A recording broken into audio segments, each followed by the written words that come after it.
Part 3, Shlok number 6. Tasya Bhumishu Vinyogaha, that should be employed in stages. Commentary on Sri Patanjali Yoga Sutra by Swami Vivekananda. This is a note of warning not to attempt to go too fast. Shlok number 7. Trayantrangam Purvebhya. These three are more internal than those that precede.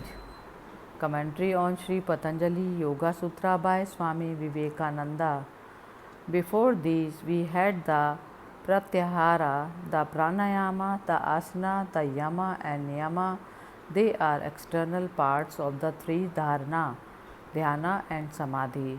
When a man has attained to them, he may attain to omniscience and omnipotence, but that would not be salvation.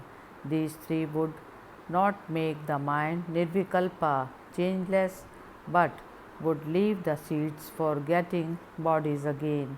Only when the seeds are, as the yogi says, fried, do they lose the possibility of producing further plants. These powers cannot fry the seed. Shlok number 8. Tadpi bahirangam nirbijasya, but even they are external to the seedless samadhi. Commentary on Sri Patanjali Yoga Sutra by Swami Vivekananda. Compared with that seedless samadhi, therefore, even these are external.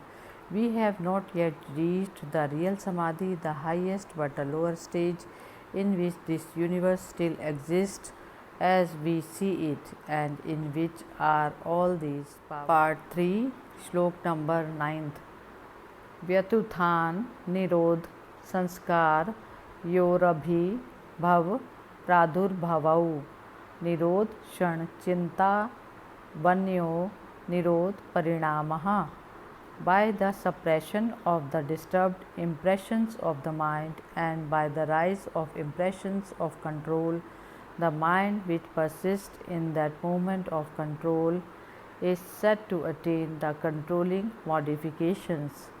Commentary on Sri Patanjali Yoga Sutra by Swami Vivekananda.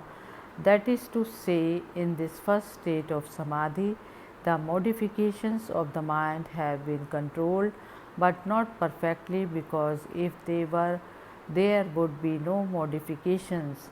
If there is a modifications which impels the mind to rush out through the senses and the yogi tries to control it, that the control itself will be a modification. One wave will be checked by another wave, so it will not be real samadhi in which all the waves subside, as control itself will be a wave. Yet this lower samadhi is very much nearer to the higher samadhi than when the mind comes bubbling out. Part 3, Shlok number 10. Tasya Prashant Vahida Sanskarat. Its flows becomes steady by habit. Commentary on Sri Patanjali Yoga Sutra by Swami Vivekananda. The flow of this continuous control of the mind becomes steady when practiced day after day, and the mind obtains the faculty of constant concentration.